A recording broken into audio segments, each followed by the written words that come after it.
My name is Olivia Carter. I am 32 years old and I live in Virginia. I sat in the very last row of the auditorium. I made myself small. I was wearing a long trench coat over my shoulders, carefully hiding what was underneath. My father was sitting in the front row, beaming with pride for my younger sister, Sarah. She was graduating from basic training today. To them, she was the golden child. To them, I was just the failure, the daughter who messed up her marriage, the disappointment who disappeared. They didn't even know I was there. I was just a ghost to them, unseen and unwanted. The ceremony ended, and the applause roared through the hall. The drill sergeant, a strict man with a terrifying voice, walked off the stage. He was marching toward the exit, right past me. Then he stopped dead in his tracks. He looked at me. His eyes went wide. He snapped his heels together and raised his hand in a sharp, perfect salute. "Ma'am, Major Carter," he said, his voice cutting through the noise like a knife. "I didn't know you were coming." The room stopped breathing. Every head turned. I saw my father freeze. I saw Sarah's jaw drop. I stood up and let my coat fall open, revealing the medals and the rank they never knew I earned. But before I tell you how everything flipped, like and subscribe, drop a comment. Where are you watching from? My name is Olivia Carter. I am 32 years old. Before the silence, before I became a ghost in my own family, I was Olivia. And being Olivia used to mean something good. I need you to understand what it was like before the fall, so you can feel how hard I hit the ground. 10 years ago, I was the golden child. That isn't just a phrase, it was my identity. I was the trophy my father put on the shelf. My father was a man who loved success. He didn't care about feelings or happiness. He cared about winning, and for a long time, I was his way of winning. I was the one with the straight A report cards that he taped to the refrigerator. I was the one who captained the debate team. I was the one who got the full academic scholarship to the university, so he could brag to his friends at the golf club that he didn't have to pay a dime for my education. "This is Olivia," he would say, wrapping a heavy arm around my shoulder.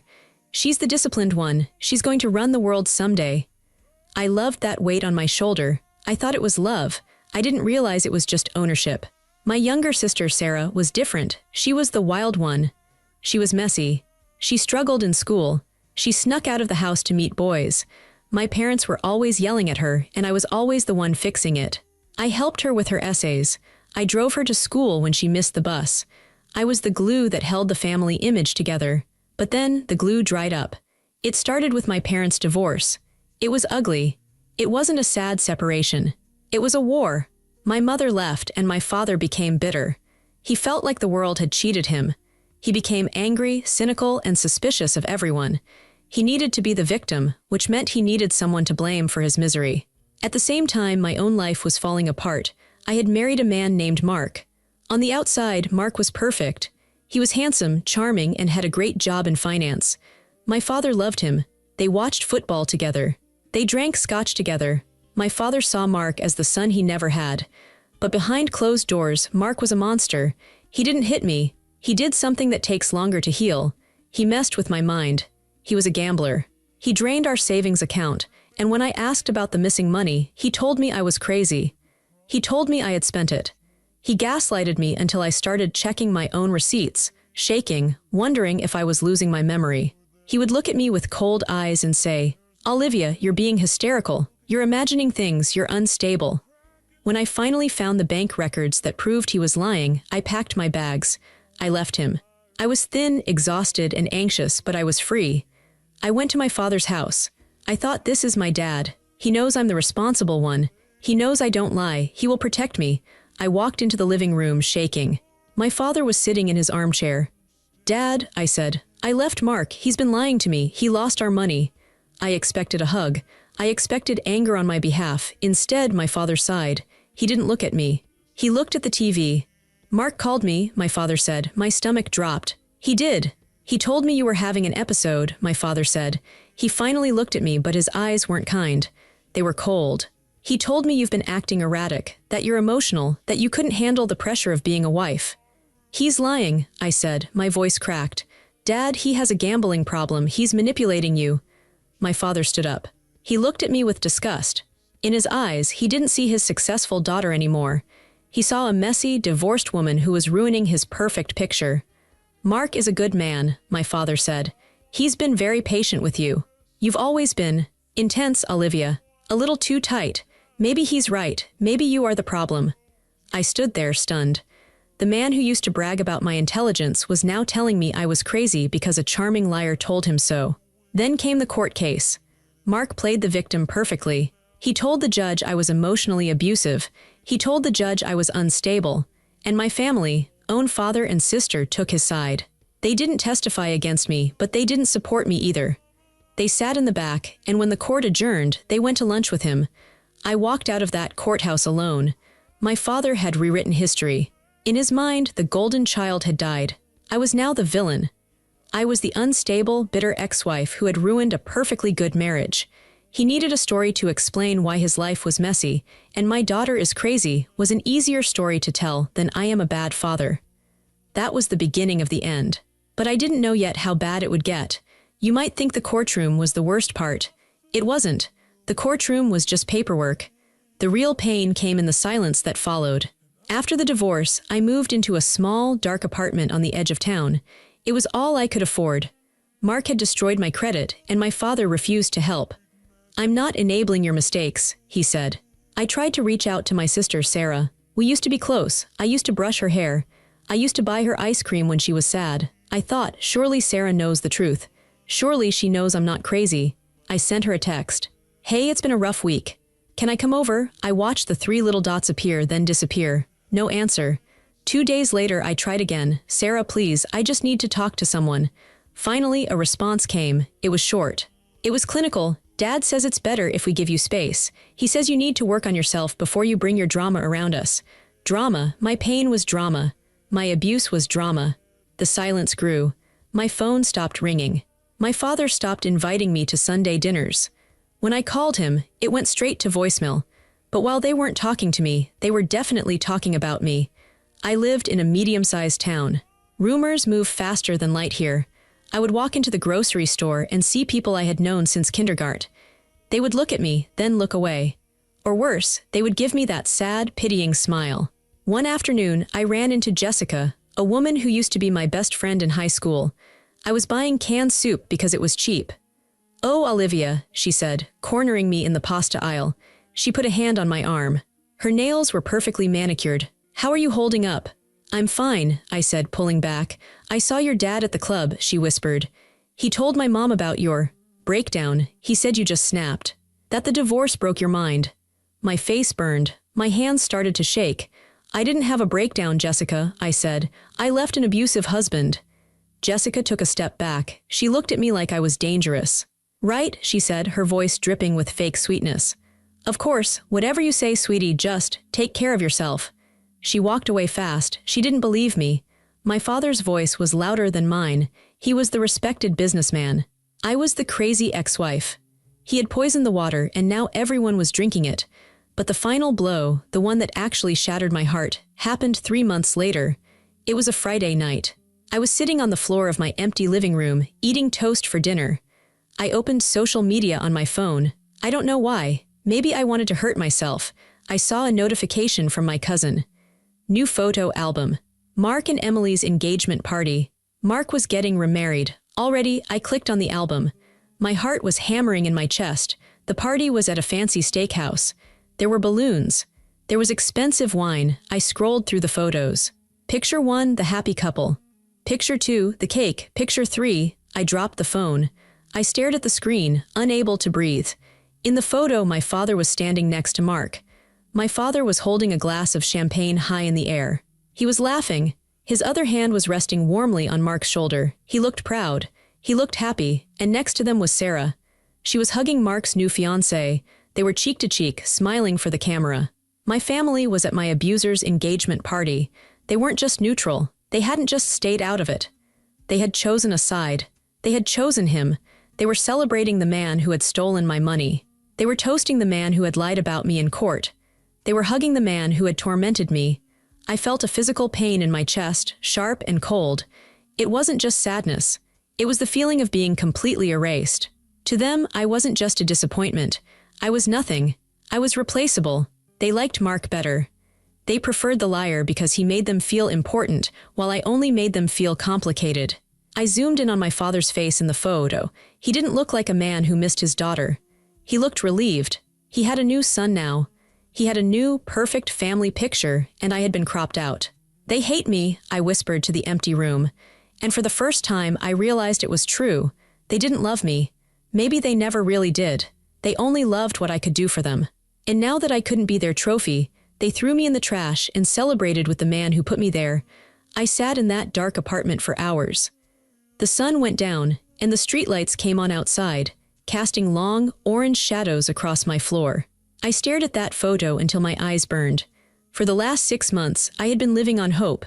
It was a small, pathetic kind of hope. I had been hoping that my dad would call and say, "I'm sorry, Olivia.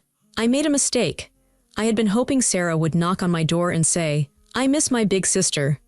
I had been hoping that if I just stayed quiet, if I just behaved, they would eventually let me back in. I realized that night that hope is dangerous. Hope keeps you waiting by the phone. Hope keeps you trying to explain yourself to people who are committed to misunderstanding you. Hope makes you weak. It keeps you begging for scraps of affection from people who are starving you on purpose. "Hope is the luxury of the naive," I said aloud. My voice sounded strange in the quiet room. I wasn't naive anymore. Looking at my father's smiling face next to Mark, something inside me snapped. But it wasn't a breakdown. It was a breakthrough. I stood up. My legs were stiff. I walked to the kitchen sink and poured a glass of water. I drank it slowly. I felt calm. It was a cold, hard calmness. I picked up my phone. I opened my contacts. I scrolled to Dad. I didn't call him to scream. I didn't send a text asking how could you. I knew the answer. He did it because he wanted to. I pressed block caller. I scrolled to Sarah. Block caller. I scrolled to the cousins who had liked the photos. Block caller. Then I went to my social media accounts. I deactivated everything. I deleted the apps. It felt like I was cutting off a limb. It hurt. These were the people who were supposed to be my safety net. But I realized they weren't a net. They were an anchor, and they were dragging me down. I walked into the bathroom and looked in the mirror. I looked terrible. My eyes were red. My skin was pale. I looked like the victim they said I was. "No more," I told my reflection. "You are done waiting," I said. "You are done explaining. You are done hoping." I made a vow to myself right there in the harsh bathroom light. I would disappear. I would become the ghost they treated me like. I wouldn't argue with their lies anymore. If they wanted to tell the world I was broken, let them. If they wanted to say I was a failure, let them. I would trade hope for discipline. I would trade words for actions. I decided that I wouldn't let them see me again until I was so powerful, so undeniable, that they wouldn't be able to look away. I wouldn't speak to them until my success spoke for me. I turned off the bathroom light. I went to bed. The apartment was silent, but for the first time in a long time, it didn't feel lonely. It felt peaceful. I was alone, but I was safe from them. I closed my eyes and started to plan. The next 4 years were the hardest and the best years of my life. I became a ghost. To my family and the town, Olivia Carter had vanished. I heard the echoes of their gossip, of course. Small towns are like echo chambers. They said I was working odd jobs. They said I was depressed. They said I was living in squalor. My father told his friends, "It's a tragedy, really. She had so much potential, but she just gave up. She's drifting." Drifting, that's what they thought. While they were at parties, while they were gossiping, I was grinding. I went back to school. I had always been good with patterns, with logic. I enrolled in an accelerated master's program for cybersecurity. I didn't tell a soul. I lived like a monk. I ate rice and beans because it cost 50 cents a meal. I studied from 5 a.m. until midnight. I didn't date. I didn't go to movies. I didn't take vacations. I channeled every ounce of my rage into my work. Every time I wanted to cry, I wrote code. Every time I remembered my father's betrayal, I learned a new encryption protocol. I graduated at the top of my class. I didn't walk the stage. I just had the diploma mailed to a P.O. box. Then I did something they never would have expected. I joined the army. I was 28 years old. I was older than the other recruits. Basic training was hell. My body ached every single day. I had blisters on my feet and bruises on my shoulders. The drill sergeants screamed in my face. They called me weak. They tried to break me, but they didn't know who they were dealing with. They didn't know that my own father had said worse things to me over Sunday dinner than they could ever scream on a parade ground. I didn't break. I got stronger. I realized that the military made sense to me. It was fair. If you worked hard, you got promoted. If you did your job, you got respect. It was the opposite of my family. I went to officer candidate school. I commissioned as a second lieutenant. Because of my degree and my skills, I was funneled into military intelligence and cyber warfare. My life became a split screen. On one side was the lie my family believed. In their minds, Olivia was a sad, lonely loser. On the other side was the reality. I was Lieutenant Carter, then Captain Carter. Then, in record time, Major Carter. I was working in a windowless facility in Virginia. I was leading teams of brilliant analysts. We were stopping hackers from taking down power grids. We were tracking terrorists across the dark web. I had a security clearance higher than most politicians. I had generals asking for my advice. I bought a beautiful condo. It was clean, modern, and safe. I filled it with books. I had a life. I had friends who respected me, not for my dad's money, but for my own brain. And my family knew absolutely none of it. I never posted a photo in my uniform. I never updated my job on LinkedIn. Sometimes, late at night, I would be tempted. I would imagine driving to my father's house in my dress blues, parking in his driveway, and shoving my rank in his face. I wanted to see him choke on his words, but I always stopped myself. Not yet, I would think. If I tell them, they will try to claim it. My father would twist it. He would say, see, I was hard on her to make her tough. This is my victory. I wouldn't give him that satisfaction. My silence was my power. My success was a secret garden and I had locked the gate. I was content to let them think I was a failure forever. But then the email came. It was a blast email from an aunt who hadn't realized I blocked everyone else. Subject: Sarah's graduation from basic training. I opened it. My little sister, Sarah, had joined the army. She had finally done something with her life. The email was full of my father's boasting. So proud of my warrior daughter. Sarah is the toughest Carter of them all. Come watch her graduate at Fort Jackson. I stared at the screen. The toughest Carter. He had no idea. He had no idea that the real tough Carter was already a major. He had no idea that while Sarah was learning how to march, I was commanding operations that saved lives. I looked at the date. It was next Thursday. I looked at my reflection in the black screen of my computer. I saw a woman who was tired of hiding. I realized I didn't want to hide anymore. I didn't want to tell them. I wanted to show them. I picked up my secure phone. I dialed the base commander's office at Fort Jackson. This is Major Olivia Carter, I said. My voice was steady. I will be attending the graduation ceremony on Thursday. Please add me to the VIP list, but keep it quiet. I want to sit in the back. Yes, ma'am, the voice said. We will expect you. I hung up the phone. A cold smile touched my lips. It was time to go home. It was time to let the truth walk in on its own two legs. It was time to meet the ghosts. The morning of the graduation ceremony broke with a sky the color of a bruised plum. It was gray, heavy, and cold. It matched exactly how I felt inside. I woke up at 4 o'clock hours. My internal clock was set to military time now. The old Olivia, the one who used to sleep in and dread the day, was gone. I rolled out of the hotel bed and hit the floor for push-ups. 1, 2, 3. The physical pain grounded me. It reminded me that I was real. It reminded me that I had built a new body and a new life that my family knew nothing about. I took a long, hot shower. I scrubbed my skin until it was pink. I was washing away the nerves. I wasn't afraid of them anymore, I knew that, but my body still remembered the trauma. My heart rate was slightly elevated. It's a physical reaction to being near the people who hurt you, like a hand instinctively pulling back from a hot stove. Then the ritual began. I opened the heavy garment bag hanging on the closet door. The zipper made a sharp zzzzzzp sound in the quiet room.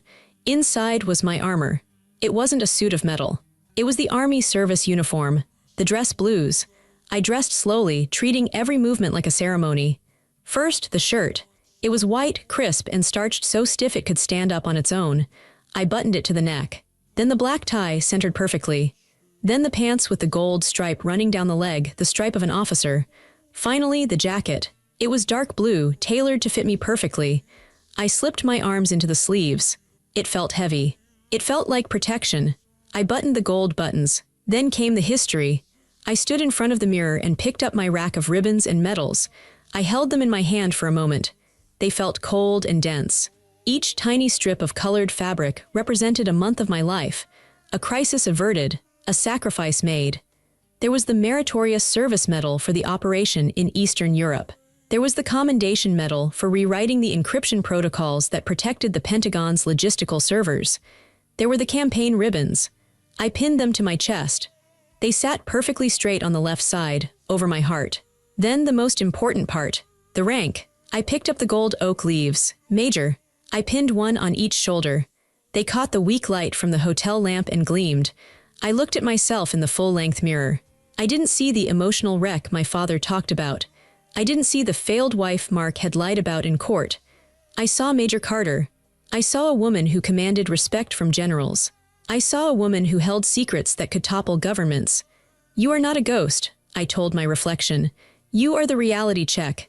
I put on a long, black civilian trench coat over my uniform. It covered everything. It hid the gold stripe. It hid the medals. It hid the rank. With the coat buttoned up to my chin, I just looked like a normal woman in a winter coat. I looked like Olivia, the disappointment. That was the plan. I wanted to walk in as the person they thought I was. I wanted to see them look at me with pity one last time before I showed them the truth. I drove to the base in a rental car. The radio was off. The silence was my fuel. When I reached the main gate of the military base, there was a line of cars. Families were arguing over directions, showing their driver's licenses to the guards. When it was my turn, I rolled down the window. The young MP military police looked bored. He was probably 19 years old. "ID please," he mumbled, barely looking at me. I handed him my CAC Common Access card, my military ID. He took it lazily. Then he looked at the rank printed next to my photo. MAJ, he froze. His eyes snapped up to mine. He looked at the civilian coat, then back at the ID. He realized who was sitting in this cheap rental car. He straightened up so fast he almost dropped the card. He stepped back, snapped his heels together, and threw a crisp salute. "My apologies, ma'am," he shouted. "I didn't realize. Please go right ahead, Major Carter." "Thank you, Corporal," I said. My voice was calm. I drove through the gate. A small smile touched my lips. That was the first test. The rank worked. The truth worked. My family was inside that auditorium waiting for a show, but they had no idea the main event was just parking the car. I parked far away from the main entrance. The wind was biting. I walked toward the auditorium, my coat flapping around my ankles. I kept my head down. I slipped into the back of the massive hall just as the band started playing the national anthem. I found a seat in the very last row in the darkest corner. I made myself small. I pulled the coat tight. I scanned the crowd. Hundreds of families were there. And then I saw them. Row 1, seat 1, my father. He was sitting there like he owned the place. He was wearing his best suit, the one he wore to weddings and funerals. He was laughing loudly, slapping the back of the man next to him. Next to him was his girlfriend. And next to her were my cousins. They looked like a wall of people who had decided I wasn't good enough. I sat alone in the dark, my heart beating steady and slow against the gold buttons of my uniform.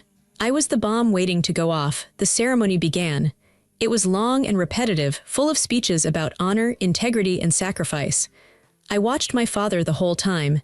He wasn't listening to the speeches. He was performing. He was checking his phone. He was looking around to see if people were watching him. He was playing the role of the proud father. It made me sick. He didn't know the first thing about sacrifice. He had sacrificed his own daughter to save his ego. Then the soldiers marched in. The doors opened and the formation entered. Left, right, right. The sound of hundreds of boots hitting the floor in unison was thunderous. I spotted Sarah. She was in the third row. She looked tired. Her uniform was baggy. She looked younger than I remembered. She was trying so hard to keep her face serious, but I could see she was nervous. My father stood up. He held his phone high above his head, recording a video. "That's my girl," he shouted. "That's the Carter blood." People around him smiled politely. I felt a sting in my eyes, the Carter blood. He used to say that about me when I got straight A's. Now, apparently, I didn't have the blood anymore. The ceremony dragged on. Names were called. Soldiers walked across the stage. "Private Sarah Carter." My father let out a whoop that echoed off the walls. Sarah beamed. She shook the commander's hand. She looked happy. I was happy for her in a distant way. Basic training is hard. She had done something difficult. But I knew what was coming next. The ceremony ended. "Dismissed," the commander yelled. The room exploded into noise. Families rushed the floor. It was a chaotic sea of hugs, flowers, and balloons. I stood up. I didn't rush. I walked down the steps of the auditorium, moving like a shadow. I kept my coat buttoned. I walked toward the front of the room. I wanted to see them. I wanted to be close enough to see the look in their eyes when they ignored me. I got within 10 feet of them. My father was hugging Sarah. He was crying. Fake tears, maybe, or maybe real tears of pride for the child who hadn't failed him yet. "I am so proud," I heard him say. "You are the toughest person I know, Sarah. You are the only one with real grit in this family." The only one. The insult hung in the air. Sarah saw me then. She looked over her father's shoulder. Her smile faded slightly. "Olivia," she mouthed. My father turned around. He saw me standing there in my trench coat. His face fell. The joy vanished, replaced by annoyance. "You came," he said flatly. "I didn't think you could afford the flight." "I drove," I said softly. "Well," he turned back to Sarah, dismissing me instantly. "Let's get some photos, a real celebration." He turned his back on me. That was the moment, the final rejection. He had looked right at me and decided I was nothing. But the universe has a sense of humor. I saw a man cutting through the crowd.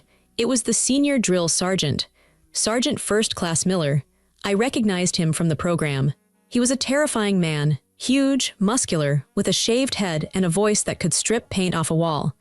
He had spent the last 10 weeks screaming at these recruits. He was marching toward the exit, looking angry that civilians were in his way. People parted like the Red Sea to let him through. He was walking straight toward us. My father puffed up his chest. He thought the drill sergeant was coming to congratulate him. He put on his charming smile. He extended his hand. "Sergeant," my father boomed. "I'm Sarah's father. I just want to say," the drill sergeant didn't even look at him. He walked right past my father's outstretched hand. He didn't look at Sarah. He was looking at me. He stopped 3 feet away from me. He looked at my face. He looked at my eyes. Recognition flashed across his face. The angry scowl vanished. He slammed his heels together. The sound was like a gunshot. Crack. He raised his hand in a sharp, razor-edge salute. He held it there, vibrating with intensity. "Ma'am, Major Carter," he barked. His voice was so loud it silenced the people standing nearby. "I didn't know you were on post, ma'am." The world stopped. My father's hand was still sticking out in the air, shaking nothing. Sarah's mouth fell open. The cousins stopped laughing. I looked at the drill sergeant. I didn't smile, I just nodded. "At ease, Sergeant," I said. My voice was low, calm, and authoritative. It was the voice of an officer. "Thank you, ma'am," he said, dropping the salute but remaining at the position of attention. He looked nervous. A drill sergeant never looks nervous. But he was nervous because he was talking to a superior officer. I looked at my father. He was frozen. He looked like his brain had just short-circuited. He looked at the drill sergeant, then at me, then at the drill sergeant again. "Major," my father whispered. It was a question. I reached up to the top button of my trench coat. "You seem confused, Dad," I said. I undid the first button. Then the second, then the third. I shrugged the heavy black coat off my shoulders. It slid down my arms and pooled on the floor. The lights of the auditorium hit the uniform, the dark blue fabric, the gold stripe on the pants, the rows of colorful ribbons on my chest, the shiny medals, and on my shoulders the gold oak leaves. I stood there, fully revealed. I wasn't the daughter who failed. I was the daughter who outranked every single person in the room. The silence in our circle was absolute. But around us, whispers started to spread. "Who is that? Look at the medals. She's a major, that's a high rank." My father's face went from confused to pale gray. He looked like he was going to be sick. He stared at the rank on my shoulders as if it were a hallucination. "You," he stammered, "you're in the army." "For 4 years," I said. But you were unemployed," he said, his voice rising in panic. "I told everyone you were finding yourself. I told everyone you were, struggling." "I know what you told everyone," I said. I took a step closer to him. He actually took a step back. "You told everyone I was broken because it fit your narrative. You needed me to be the failure so you could feel like the victim." Sarah stepped forward. She touched the sleeve of my uniform. She looked terrified. "Olivia," she said, "you're a major, that takes years. How did you do this without us knowing?" I looked at my sister. "It was easy," I said. "You never asked, not once. You stopped calling, you stopped caring." "Silence is a great place to work, Sarah." Drill Sergeant Miller was still standing there. He sensed the tension. He was a smart man. He realized he had just walked into a family war zone. But he decided to drop one more bomb before he left. "Major," Miller said, looking at me with total respect. "I just wanted to say, my brother is in Cyber Command. He told me about the operation you ran last winter. The infrastructure defense. He turned to my father, thinking he was paying a compliment. Sir, you have no idea, Miller said. Your daughter is a legend in the intel community. Her team keeps half our national cyber infrastructure from collapsing. She's probably the smartest officer I've never met until today. A legend, smartest officer, keeps the infrastructure from collapsing. My father looked like he had been slapped. These were the words he had always wanted to hear about his children. He wanted a hero in the family. He wanted a winner, and he had won. He had won the whole time. He had just treated her like garbage. I didn't know, my father mumbled. He looked at the floor. Of course you didn't, I said. You were too busy toasting my ex-husband at his engagement party. He flinched. His head snapped up. Olivia, that was social, it was business. It was a choice, I cut him off. You chose him, you chose the lie, and now you have to live with the truth. I looked at the cousins. They were looking at their shoes. They were the ones who had gossiped about me. They were the ones who laughed at my downfall. Now, they couldn't even look me in the eye. My father tried to recover. He put on a shaky smile. He tried to pivot. Well, he said, his voice loud and fake. This is wonderful. My two girls, both serving their country. We have so much to celebrate. Olivia, this is amazing. I always knew you had it in you. The lie was so bold it almost made me laugh. Don't, I said. My voice was like ice. Don't you dare try to take credit for this. You didn't build this, Dad. You tried to destroy the person who built this. I'm your father, he pleaded. I pushed you. Maybe I was hard on you, but look at you now. It worked. It worked in spite of you, not because of you, I said. I built this to survive you. I looked at Sarah. Congratulations on private, Sarah, seriously. It's a good start. It was a devastating compliment, a good start. I was light years ahead of her and she knew it. The hierarchy had flipped. The golden child was now the grunt. The scapegoat was the commander. The air around us felt thin. My father looked desperate. He realized he was losing control. He realized he looked like a fool in front of the drill sergeant, in front of the crowd, in front of his new girlfriend. He tried one last manipulation. The family card. He reached out his hands, palms up. Olivia, please, he said. Let's not do this here. Let's go to dinner. I made reservations at the steakhouse. Big table, all of us. I'll buy the champagne. We can toast to both of you. We can fix this. We can be a family again. I looked at his hands. They were shaking slightly. I thought about the dinner. I imagined sitting there. I imagined him making a speech, telling everyone how proud he was of his major daughter. I imagined him posting a photo of us on Facebook to get likes, to show the world what a great dad he was. He wanted to consume my success. He wanted to eat it to feed his own ego. I looked him in the eye. I'm not hungry, I said. Olivia, don't be like this, he snapped. The anger was leaking back in. Don't turn your back on your family. I don't see a family here, I said, looking at the group. I see a fan club for whoever is winning at the moment, and I'm not renewing my membership. I turned to Drill Sergeant Miller. Carry on, Sergeant, I said. Yes, ma'am, he saluted again. I turned my back on them. Olivia, my father yelled. If you walk away now, don't expect a call. I didn't stop. I didn't slow down. Olivia, Sarah cried out. Wait, I kept walking. My boots clicked on the polished floor. Click, click, click. I walked past the staring families. I walked past the balloons. I walked past the banners that said congratulations. I walked out of the double doors and into the gray afternoon. The wind hit my face. It was cold, but it felt clean. It felt like oxygen. I walked to the rental car. I picked up my coat from the passenger seat where I had thrown it. No, I realized I had left the coat on the floor of the auditorium. I smiled. I left it there. I didn't need to hide anymore. I got into the car. I sat in the driver's seat for a moment. My hands were on the steering wheel. They were steady as a rock. I looked in the rearview mirror. The doors of the auditorium were closed. No one had come running after me. My father was too proud to chase me.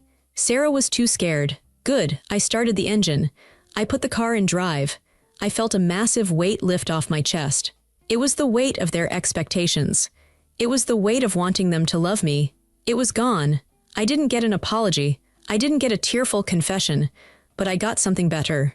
I got to see the look on their faces when they realized they had bet against the wrong horse. I got to see the truth hit them like a freight train. I drove toward the exit gate. I drove past the MP who had saluted me.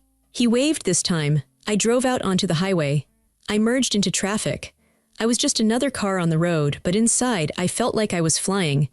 I was going home. Not to the house I grew up in, but to the life I built. To my quiet apartment, to my team, to my work.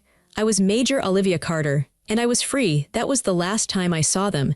It's been 6 months since the graduation. My father sends emails now. He sends me links to articles about the military. He tries to talk about strategy. He signs them, "Love, Dad." I archive them without reading. Sarah texts me on holidays. "Thinking of you," I don't reply. I know what some of you are thinking. You're thinking, but it's family. You should forgive. You should make peace. But here is what I learned that day in the auditorium. Forgiveness is not the same as access. I forgive them for being weak. I forgive them for needing a scapegoat. I forgive them for not seeing me. But I will not give them access to me again. I will not let them into the fortress I built.